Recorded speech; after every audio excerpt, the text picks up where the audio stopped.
예, 지난 시간 우리는 부활하신 예수님의 빈 무덤 앞에서 벌어진 일들에 대해서 잠시 생각해 본 바 있습니다. 요한복음은 마치 연극처럼 빈 무덤이라는 한정된 무대 위에서 일어난 사건을 저와 여러분에게 보여주고 있습니다.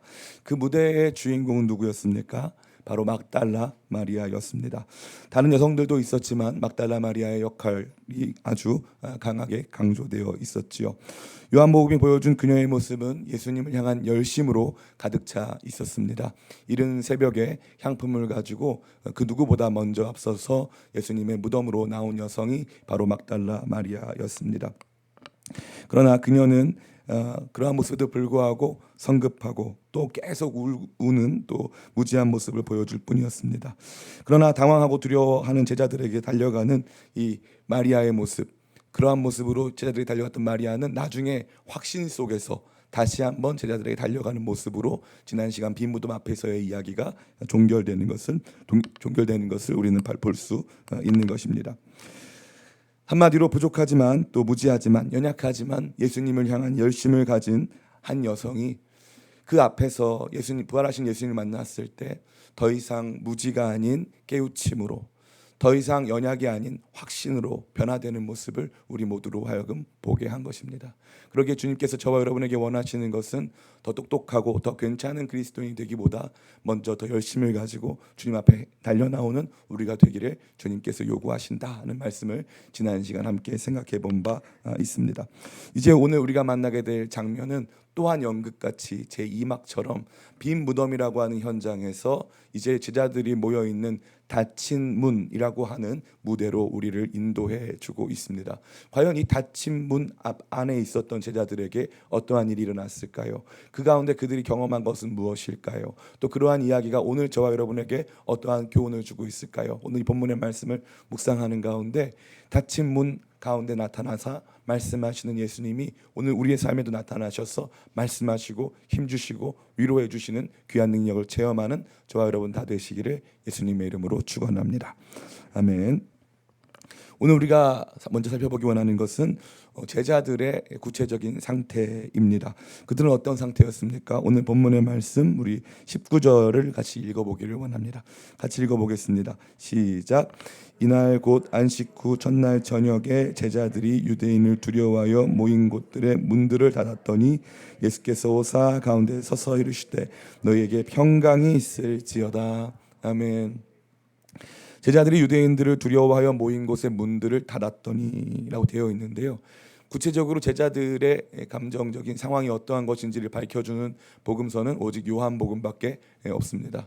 제자들이 두려워하고 있었고 문을 굳게 닫고 있었다라고 하는 것에 강조점이 놓여져 있는 것이죠. 뿐만 아니라 계속적으로도 이 제자들의 모습이 등장하고 있는데 이 두려움 속에서 문이 계속 닫혀 있었다는 것이 반복적으로 등장하는 것을 볼 수가 있습니다. 어떤 상태였을까요? 무서움 가운데서 행여나 부활하신 예수님에 대한 소식을 들었지만 그 부활의 소식이 이길 수 없는 두려움, 그 부활의 소식이 우리로 하여금 능력을 줄 수 없는 수준의 두려움, 큰 두려움이 그들 가운데 있었음을 우리로 보게 했고 그들의 문을 굳게 닫고 세상과 단절된 모습으로 고립되어 있었음을 우리는 볼 수 있는 것입니다.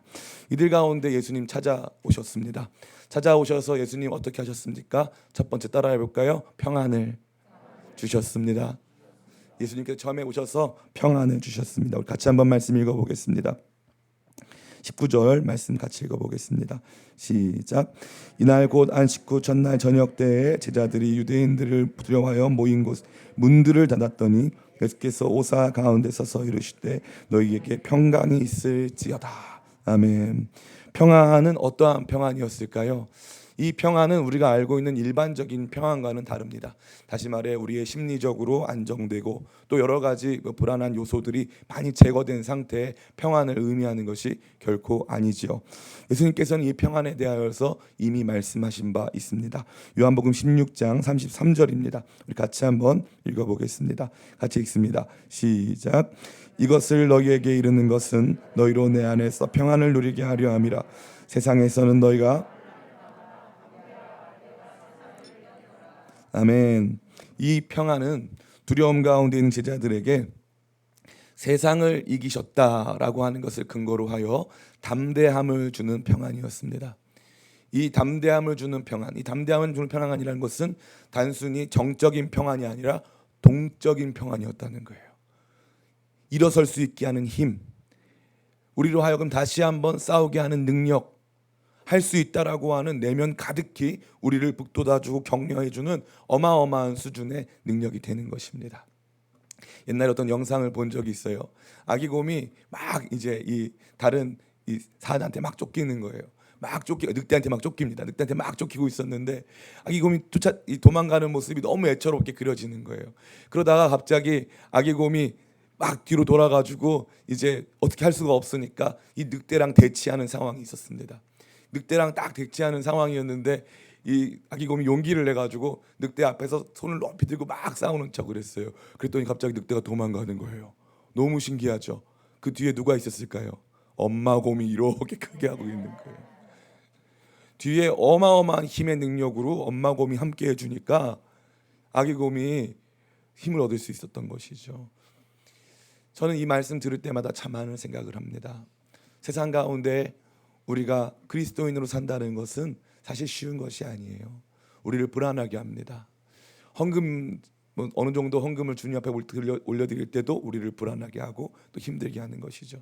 뿐만 아니라 혹시나 내가 세상의 길과 다른 십자가의 길을 걸어갈 때 내 삶에 내가 생각하지 못했던 불이익과 또 어려움, 고난이 있진 않을까라고 하는 생각이 들어올 수 있다는 것입니다. 그러나 예수님께서 부활하신 그 모습을 가지시고 그 모습을 보이시며 말씀하시는 거예요. 내가 약속한 대로 부활했어. 담대해라. 쫄지 마. 할 수 있어. 라고 주님께서 말씀하시는 것입니다.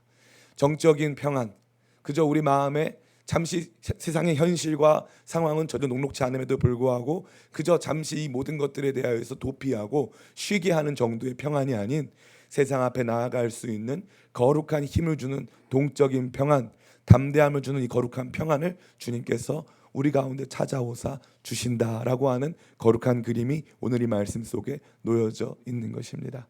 저는 여러분들이 함께 예배하며 함께 모이며 함께 기도하며 이 놀라운 평안을 경험하시기를 간절히 축원합니다. 두 번째, 예수님께서는 궁금하네요. 시리가 뭐라고 답할지. 두 번째가 뭔지 알고 있는 것 같기도 하고요. 자, 두 번째. 시리는 알고 우리는 모르는 두 번째는 무엇입니까? 그것은 바로 예수님은 우리 가운데 오셔서 따라해 볼까요? 믿음을 주십니다. 예수님은 믿음을 주십니다. 우리 같이 말씀 한번 읽어보기를 원합니다. 20절 말씀입니다.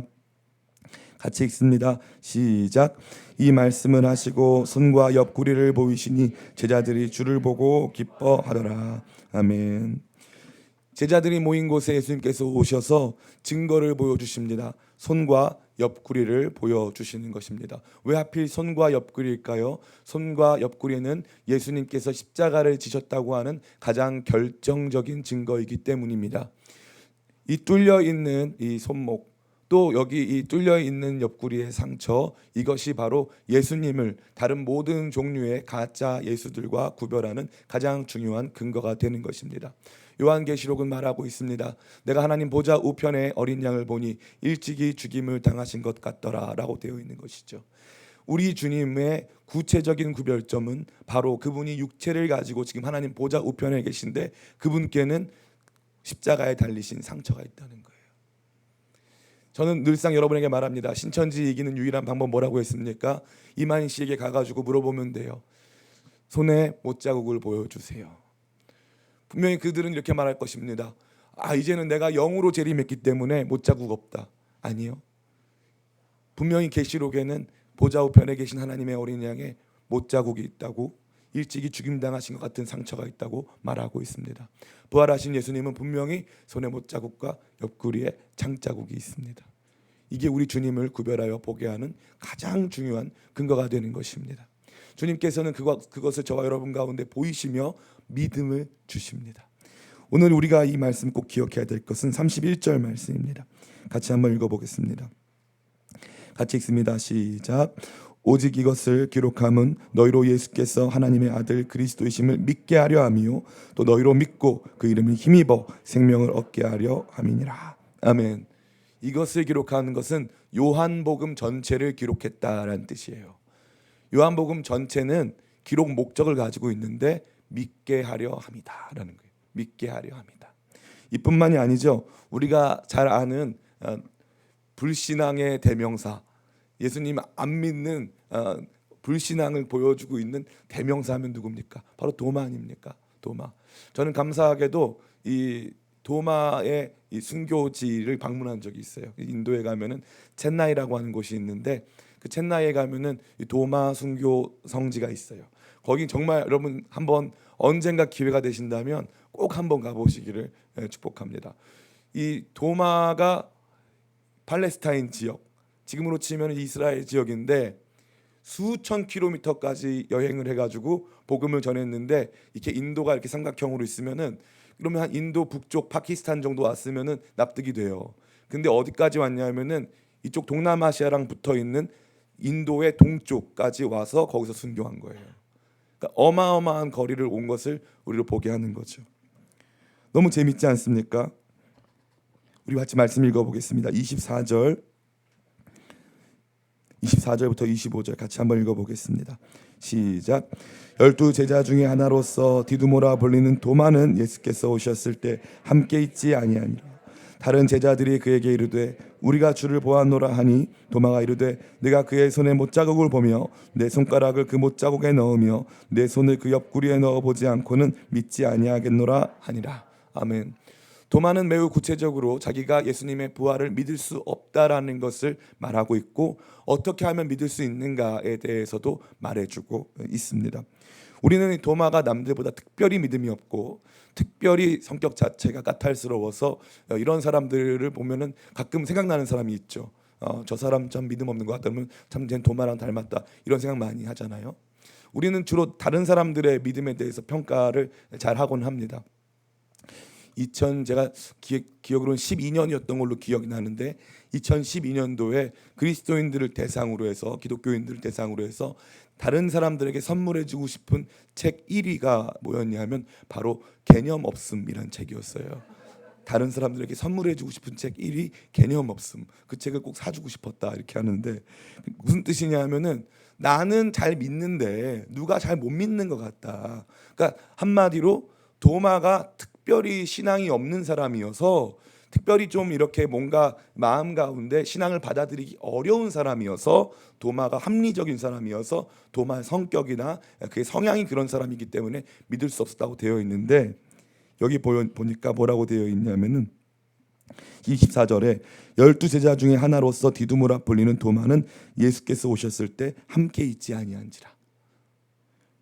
잠깐 보세요. 다른 제자들은 그냥 믿었습니까? 손에 못자국과 옆구리에 창자국 보고 믿었습니까? 보고 믿었잖아요. 잘 보세요. 20절에 이 말씀을 하시고 손과 옆구리를 보이시니 제자들이 주를 보고 기뻐하더라. 그냥 제자들도 보고 믿은 거예요. 우리는 도마에 대해서 생각하기를 도마는 특별히 믿음이 없어가지고 예수님 못 믿는다. 아니에요. 11 제자들도 예수님의 손에 못자국과 옆구리에 창자국을 보고 믿은 거예요. 그래서 여기 분명히 밝혀주잖아요. 도마가 믿지 못한 이유는 무엇입니까? 예수께서 오셨을 때 함께 있지 아니한지라. 그래서 그 자리에 없었기 때문에 예수님의 손에 못자국과 옆구리 창자국을 보지 못했기 때문에 못 믿은 것뿐입니다. 그리고 나서 어떻게 합니까? 예수님께서 27절 말씀 같이 한번 읽어볼까요? 시작. 도마에게 이르시되 내 손가락을 이리 내밀어 내 손을 보고 내 손을 내밀어 내 옆구리에 넣어보라. 그리하여 믿음 없는 자가 되지 말고 믿는 자가 되라. 아멘. 요한복음처럼 믿음에 대해서 많이 강조하는 복음서는 없습니다. 믿는 자가 되라. 믿는 자가 되라. 그냥 믿어라가 아니에요. 이거 보고 믿어라. 이 손에 있는 못자국 옆구리 창자국 보고 믿어라. 이거 만져보고 믿어라. 그냥 보는 게 아니라 손에 넣어봐라 이거예요. 진짜 믿어라. 핵심이 무엇입니까? 믿는 자가 되라 이거예요. 믿는 자가 되라. 부활하신 예수님께서 찾아오셔서 무엇 주십니까? 믿음 주시는 거예요. 믿음. 부활하신 주님께서 계속 우리를 만나주시고 함께 하시면서 보여주고자 하시는 것이 바로 이 믿음이에요. 주님은 저와 여러분에게 믿음 주시기를 원하십니다. 도마의 믿음 없음을 탓하지 않으시고 너는 왜 이렇게 믿음이 없냐 탓하지 않으시고 계속 믿음을 주시기를 원한다는 거예요. 믿음의 증거들을 계속 주신다는 것이죠. 부활하신 예수님은 저와 여러분들의 믿음 없음을 탓하지 않습니다. 다만 도리어 오셔서 믿음 주시기를 기뻐할 뿐입니다. 마지막 세 번째 따라해 볼까요? 사명을 주십니다. 21절 말씀 같이 한번 읽어보겠습니다. 시작. 예수께서 또 이르시되 너희에게 평강이 있을지어다. 아버지께서 나를 보내신 것 같이 나도 너희를 보내노라. 아멘. 오늘 이 제자들이 머물고 있던 장소는 특징이 뭐라고 했습니까? 문이 닫혀 있었다, 열려 있었다? 닫혀 있었습니다. 닫혀 있었어요. 유대인들을 두려워하여 문을 닫아 놓은 상태였습니다. 문이 닫혀 있었다는 것은 그들이 단순히 이 사람들을 못 들어오게 할 뿐만 아니라 그들 자신도 나아갈 수가 없는 상태였다는 거예요. 세상을 향해 나갈 수 없는 상태, 사람들 만날 수 없는 상태, 예수님을 십자가에 못 박은 유대인들 앞에 도저히 설 수 없는 상태를 의미합니다. 그런데 너무나도 놀랍게도 예수님께서 제자들에게 이제 부활하신 예수님이 나타나셔서 내가 너희를 보내노라 라고 말씀하시죠. 아버지께서 나를 보낸 것 같이 나도 너희를 이제 보낸다. 닫힌 문을 열고 세상으로 나아가라 라고 말씀하시는 거예요. 이 닫힌 문을 열고 세상으로 나아가라고 말씀하시면서 22절 보니까 어떻게 되어 있어요? 제가 읽어드리겠습니다. 이 말씀을 하시고 그들을 향하사 숨을 내쉬며 이르시되 성령을 받으라. 언제나 성경에서 이 말씀 하시고 이런 단어가 나오면 앞에 있는 말씀과 뒤에 있는 내용이 서로 하나라는 뜻이에요. 연결되어 있다 이 뜻이에요. 이 말씀 별도, 다시 말해서 내가 너희를 보낸다 별도, 성령 받으라 별도가 아니라 내가 너희를 보낸다, 그러기 위해 내가 너희에게 성령을 준다 이 뜻이에요. 주님께서 우리를 세상 가운데 보내시는 거예요. 성령 받으라, 성령을 통하여서 내가 너희를 세상으로 보내겠다. 이 약속은 사도행전 1장 8절과 정확하게 일치합니다. 오직 성령이 너희에게 임하시면 너희가 권능을 받고 예루살렘과 온 유대와 사마리아와 땅끝까지 이르러 내 증인이 되리라. 아멘. 정확하게 예수님께서, 부활하신 예수님께서 11제자, 닫힌 문 가운데 있었던 11제자에게 이 엄청난 소망, 이 엄청난 사명을 주고 계신 것입니다. 오늘 말씀 다 끝났어요. 부활하신 예수님 오셔서 우리에게 평안 주시고, 부활하신 예수님 오셔서 믿음 주시고, 부활하신 예수님 우리 가운데 오셔서 사명 주셨다. 이게 핵심이에요. 그런데 여기서 끝나면 또 이완 목사가 아니죠. 제 특기가 뭡니까? 설교 길게 하기. 제가 설교 길게 하는 것에 대해서는 비공식 기네스북 기록을 갖고 있습니다. 14시간. 태초에 하나님이 천지를 창조하시는 날부터 시작해가지고 아멘 주 예수여 어서 오시옵소서까지 14시간 설교할 수 있습니다. 그런데 오늘 말씀은 우리가 예수님께서, 부활하신 예수님께서 우리 가운데 찾아오사 평안 주시고 믿음 주시고 사명 주셨다. 여기까지 하면 딱 맞아요. 딱 맞습니다.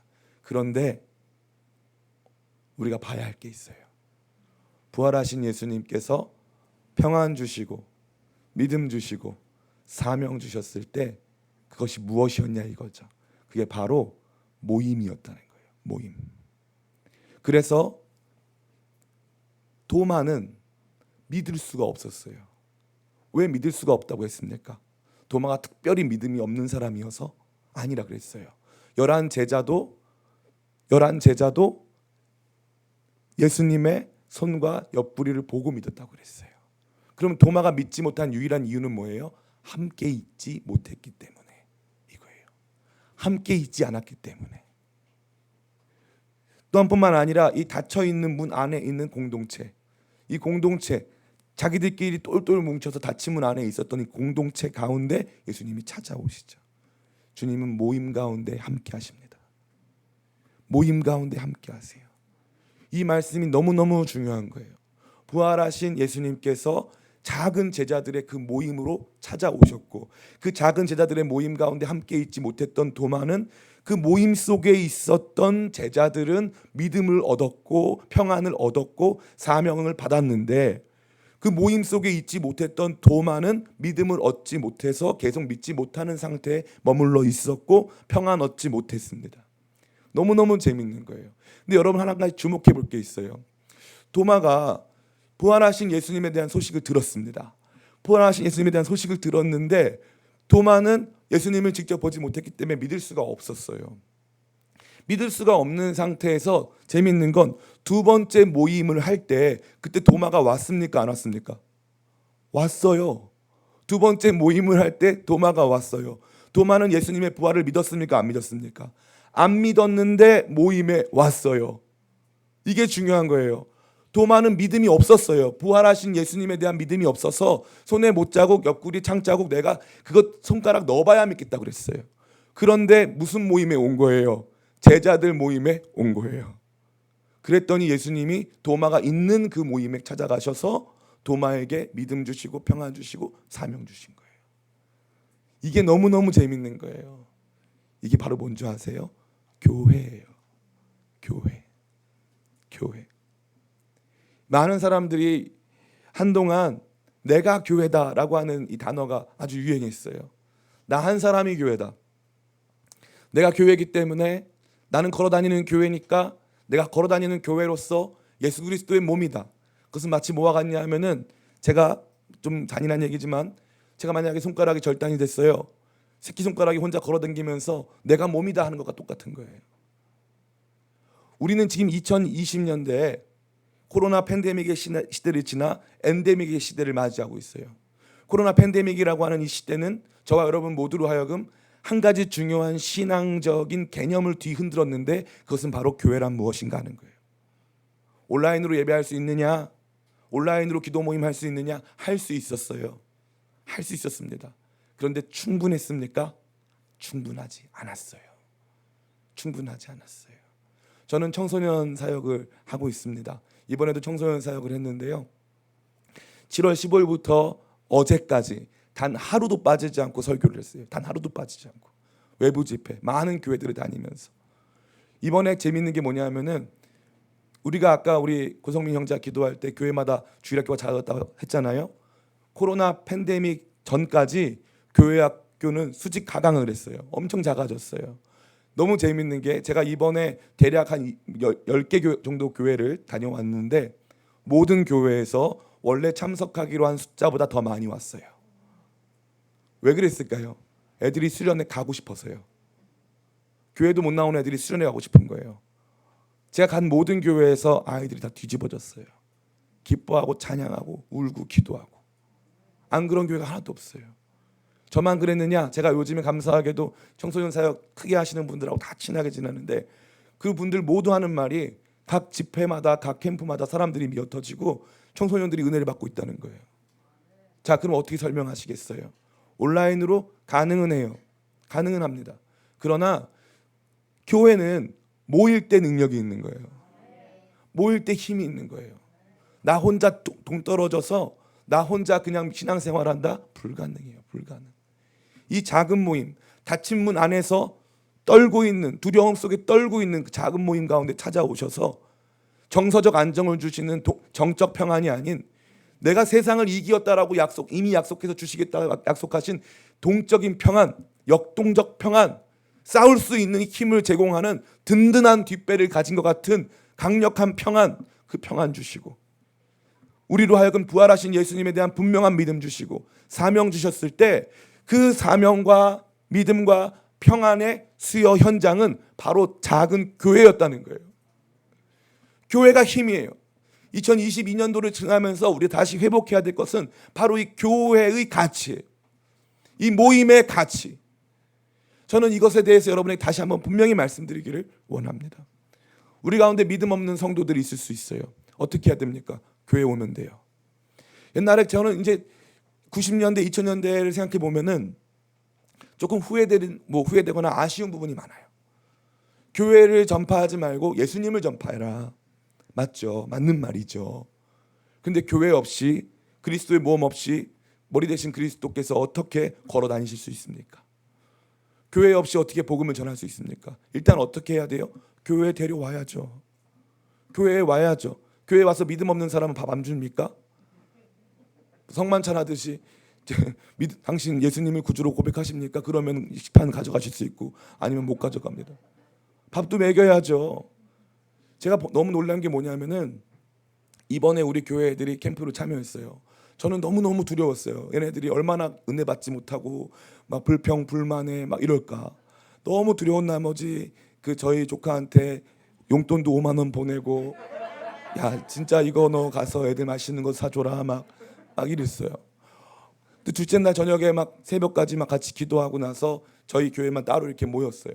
따로 모여가지고 이제 아이들 같이 하는데 애들이 얼마나 신났는지 막 떠들어요. 그래가지고 제가 이제 조카한테 가가지고, 재하야 내가 5만 원 보냈는데, 내가 용돈 보냈는데 그 저기 여기 언니들이랑 동생 저기 친구들이랑 같이 맛있는 거 많이 사 먹었어? 이랬더니 옆에 있는 고3 언니가 5만 원 보내놓고 뭘 그렇게 따지냐는 거예요. 저한테. 자기들끼리 다 얘기한 거예요. 우리 목사님이 5만 원 나 용돈 줬어. 그래, 언니 나 5만 원 용돈 줬어. 그랬더니 이거 무슨 5만 원 가지고 생색이야? 뭐 이러는 거예요, 애들끼리. 야, 나 진짜 자기들끼리 막 신났어요. 막 춤추면서 찬양하고. 여기 그 아이의 아빠도 있는데 걔가 그러리라고는 상상을 못했어요. 모였기 때문에 모여가지고 모여있는 그 현장에서 믿음 얻고, 모여있는 현장에서 평안 얻고, 모여있는 현장에서 사명 받는 거예요. 제가 이번에 같이 기도회를 인도하는데 그동안 청소년 애들한테는 뭐 안 했냐 하면은, 이 시간 여러분의 삶을 목회자나 선교사로 드리기를 원하는 우리 청소년들이 있으면 일어나 봐라. 이런 거 하면 다 옛날에 최근에 뭐라 그랬냐면은 너무 옛날 스타일이다 그랬어요. 그래가지고 어떻게 되는 줄 아세요? 신대원 경쟁률이 원래 4대1, 저 전에는 막 9대1 이러다가 지금은 1.5대1이에요. 실제 경쟁률은 0.8대1. 아무나 다 들어가요. 목회자가 되는 게 초라합니까? 초라하지 않아요. 그런데 언젠가부터 청소년 아이들한테 너는 너만 알고, 너 한 사람 은혜 받고, 너 한 사람 하나님 만나면 돼. 그렇게 하니까 무슨 문제가 발생한 줄 알아요? 아이들이 고등부를 졸업하면서 교회를 졸업해요. 청년 되면서 신앙생활 없습니다. 제가 나가면 다 조사해요. 청소년 아이들 가면, 제 집회 가면은 이 시간 자기는 중고등부 끝나면 교회 떠날 거다 손들어봐. 그러면 손드는 애들이 있어요, 실제로. 그리고 이 시간 중고등부, 고등부 졸업하고 20살 되면 바로 술집 가서 술 마실 사람, 그럼 다 손들어요, 애들. 옛날에는 상상할 수가 없죠. 왠지 아세요? 얘네들이 교회 공동체에서 롤 모델이 없는 거예요. 선배가 없어요. 그러니까 어떻게 신앙생활을 해야 될지를 모르니까 모든 게 자기중심적이에요. 자기가 인터넷이나 뭐 유튜브나 뭐 페이스북이나 인스타그램에서 본 사람들의 라이프 스타일을 자기 걸로 갖고 와가지고 자기 삶을 어떻게 바꿔야 될지를 모르는 거예요. 그 이유가 뭐냐 하면은 걔네들이 나쁜 애들이어서가 아니에요. 걔네들한테 교회가 없어서예요. 진짜 좋은 교회가 없어서. 저는 이 말씀을 읽을 때마다 막 눈물이 나요. 너무 두려워하고 있던 교회, 능력 있던 교회도 아니에요. 닫힌 문 안에 있었던 그 교회, 주님께서 그 교회 안 버리시고 찾아오세요. 닫힌 문 안에서 숨죽여 울고 있던 그 교회에 부활하신 예수님이 찾아오셔서 너희에게 평강이 있을지어다. 야, 내가 부활했어. 이거 봐봐. 힘을 내. 이길 수 있어. 말씀하시면서 담대한 역동적 평안을 주시는 거예요.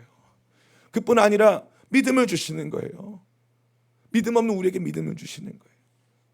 제가 예전에 자주 설교 예화에 들었지만, 이 한동대학교 설립하신 김영길 총장님, 본인은 이제 처음에 하도 미국 교회 가니까 이제 자기 보고 예수님 믿으라고 하니까 너무 힘들었다는 거예요. 심지어 그 교회에서 김영길 박사 회심을 위한 특별 새벽 기도회도 하고, 그러니까 자기 이름 걸고 현수막 걸고 막 기도하니까 미치겠다, 막 너무 힘든 거죠. 근데 이제 옆에서 하도들 잘 믿으니까 그럼 나도 한번 믿음을 가져봐야 되겠다 생각해가지고 미 우주항공국 안에 있는 기독교 과학자 모임에 참석을 하기 시작하고, 그러면서 거기에서 창조과학을 만나서 접하면서 과학책을 보기 시작하면서, 박사님이신데 창조과학책을 보기 시작하면서 이분이 조금씩 마음이 열리는 거예요. 공동체 없이는 불가능해요. 공동체 없이는. 우리 교회 와서 간증한 친구들 있죠? 우리 튀르키예에서 온 자매들. 제가 누누이 말씀드리잖아요. 우리 튀르키예에는 인구가 8천만 명인데 크리스찬이 몇 명이다? 8천 명이다. 정말 극소수의 크리스찬이 사는 그곳, 거기에 20대도 안 되는 그 아이들이 예수님을 고백하기 시작해가지고 걔네들이 우리 캠프에 왔는데, 감사하게도 다른 목사님이 설교하면은 한 100% 중에 한 60% 알아들을 수 있겠대요. 한국말 굉장히 잘하는데. 근데 제가 설교하면은 100%로 다 알아듣겠대요. 그래가지고 한국에 오면은 무조건 기쁨의 교회 오겠다 그랬어요. 감사하죠. 근데 그 친구들이 지금 기쁨의 교회뿐만 아니라 저 이 경기도 분당에 있는 지구촌 교회, 그 다음에 이 생명의 삶 편집장분이 직접 그 튀르키예 자매들을 직접 큐티 교육을 시키고 계세요. 그 친구들 믿음이 지금 날아올라요. 한국에 와서 믿음이 날아오른다고요. 왜 그럴까요? 교회 때문이에요. 함께 해주는 모임 때문이에요. 집회 와가지고 얼마나 그 친구들이 막 찬양하고 손을 높이 들고 하는지. 터키 땅에서 튀르키예 땅에서 할 수 없었던 그 고백들을 한국에서 고백하고 기뻐하고 찬양하고 있는 거예요. 사랑하는 성도 여러분, 부활하신 예수님을 만나시기를 원하십니까? 그렇다면 교회에 나오시길 축복합니다. 주의 몸 된 교회, 부활하신 예수 그리스도의 몸 된 교회에 나올 때 부활하신 예수님께서 닫힌 문 가운데 찾아오사 우리 가운데 평안 주시고 우리 가운데 사명 주시고 믿음 주셔서 닫힌 문을 열게 하시고 세상으로 나가게 하시는 것입니다. 그것이 교회의 지난 2000년간의 역사예요. 작고 부족하지만 교회는 그런 문제가 없을까요? 있을까요? 문제가 있지 않고 많습니다. 전 예전에 교회 문제 많아서 얼마나 시험에 들었는지 몰라요. 아니 하나님이 살아계시다면 그분의 이 교회가 왜 이렇게 문제가 많은가? 그러고 나서 언제나 성경의 답이 있어요. 성경책을 읽기 시작했는데 성령 충만한 예루살렘 교회가 사도행전 6장에서 싸우기 시작합니다. 그럼 뭐 가지고 싸워요? 복음 가지고 싸웁니까? 아니에요. 헬라파 히브리파가 왜 나는 간식 안 주냐? 왜 나는 밥 안 주냐? 원래 교회는 밥 때문에 싸우는 거예요. 밥이 정말 중요한 문제입니다.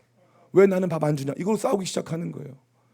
그리고 나가지고는 갈라디아 교회는 이 할레파 문제로 교회가 갈라디도록 싸워가지고 갈라디아서 아닙니까? 교회가 갈라지도록 싸웠어요. 고린도 교회는 파가 몇 개입니까? 4개예요. 그 교회 성도가 1000명이었을까요? 2000명이었을까요? 아니에요. 고린도 교회 그 당시에 끼케봐야 100명도 안 됐을 거예요. 거기 교회에 파가 4파라고요.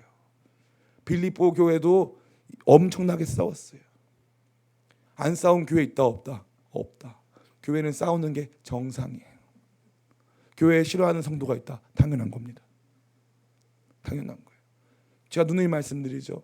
우리 교회에 내가 좀 마음에 안 드는 성도가 많을수록 교회가 부흥하고 있다는 증거다. 저 사람이 참 마음에 안 든다. 그러면은 부흥하는 거예요. 쟤도 마음에 안 들고 다 마음에 안 든다. 그러면 교회가 많이 부흥하는 거예요. 예. 교회 부흥의 척도입니다. 예. 여러분 마음에 맞는 성도만 오지 않아요. 그럴 수 없습니다. 그럴 수 없어요. 왜냐하면 기능이 달라서 그래요. 기능과 역할이 다르기 때문이에요. 성가대 봉사하는 찬양대 봉사하는 성도들은 식당 봉사하는 성도들의 어려움을 알아요, 몰라요? 물론 작은 교회에서는 찬양대 봉사하시는 성도님이 식당 봉사도 하기 때문에 양측의 어려움을 다 알아요. 그러나 큰 교회에서는 잘 몰라요. 그래가지고 찬양대가 밥을 나중에 뭐 늦게 먹거나 이러면 식당 봉사하시는 분들도 막 화를 막 냅니다. 자연스러운 거예요. 서로 몰라야 정상. 어떻게 다 합니까? 몰라야 정상이죠. 교회 가보면요 다 피 흘리고 있어요. 교회 학교 선생님들 다 우리가 얼마나 힘든 줄 아세요? 이번에 수련회 죽을 뻔했어요. 차량 봉사하시는 분들은 밖이 얼마나 더운 줄 아세요? 식당 봉사는 한번 들어와 여기 어떤지 들어와 한번 들어와봐. 다 날린 거예요. 교회에서 편한 사람 누가 있어요? 아무도 없죠. 그게 무슨 뜻이에요? 교회가 편안은 어떤 거냐면은 성도가 없으면 식당 봉사할 일이 없어서 편하고요. 아이들이 없으면 교회 학교 할 일이 없어서 편하고요. 성가대가 없으면 노래할 일이 없어서 편합니다. 그런데 예수 그리스도의 명령을 쫓아 행진하고 뛰고 달리는 싸우는 교회는 땀이 나고 눈물이 나고 피가 나는 거예요. 교회는 그런 곳이에요. 그러한 교회 안에 부활하신 예수님의 거룩한 임재가 있기에 그 주님께서 주시는 어마어마한 평안, 말로 다할 수 없는 확신, 그 주님께서 주시는 말로 다할 수 없는 사명에 대한 강력한 요청이 저와 여러분을 살게 하고 저와 여러분을 닫힌 문을 열고 나가게 하는 줄을 믿습니다. 여러분 가만히 잘 생각해 보세요. 기쁨의 교회 처음 오셨던 날과 오늘을 생각해 보세요. 처음 오셨던 날 여러분이 가졌던 신앙과 믿음의 수준, 그리고 지금 함께한 시간이 지난 다음에 이 작은 교회 뭐 열린 문이 있는 것 같아 보이지 않는, 우리끼리 모이는 것 같은 이 작은 교회 안에서 얼마나 많은 영적인 변화와 신앙적인 진보가 있었습니까? 수련회마다 얼마나 큰 은혜가 있었어요. 가만히 보니까 이 망각이 은혜일 때도 있는데 이 망각이 저주일 때도 있는 것 같아요. 제가 지금도 기억나는데 아주 먼 얘기도 아니에요. 올해 초에 우리가 뭐 했습니까? 성령 기도회. 21일 연속 성령 기도회 했어요. 그때 다들 막 저한테 목사님 책을 내라, 뭐 무슨 이렇게 좋은 집회는 처음이다. 그러고 나서 싹 잊어버리는 거예요. 삭제. 예. 괜찮습니다. 왠지 알아요? 교회니까요. 또 하면 되죠. 그래서 또 언제 해요? 다음 주부터 또 하네요. 그러면 오늘 교회에 모여야 믿음, 평안, 사명 주신다고 했으니까 다음 주에 안 모이면 믿음, 평안, 사명이 없는 겁니다. 모여야 되는 거예요. 교회로서 모이고 하나 될 때. 자꾸 초라하고 싸우고 보잘것없는 교회라 할지라도 예수님은 그곳에 찾아오셔서 믿음 주시고 사명 주시고 평안 주시는 줄 믿습니다. 전 여러분 모두가 이 교회의 소중함을 다시 한번 깨닫고 2022년 이후에 우리가 어떠한 전염병이 오든지 그것을 다 잘 대비하고 나라의 시책에 맞춰서 또 그 이상으로 우리가 다 준비하면서도 동시에 모이기를 힘쓰고 그 모임 안에서 주님께서 주시는 거룩한 평안, 거룩한 믿음, 거룩한 사명 마음에 품고 닫힌 문을 열고 세상 가운데 나아가는 그리스도의 몸된 복된 교회로 서시기를 예수님의 이름으로 축원합니다.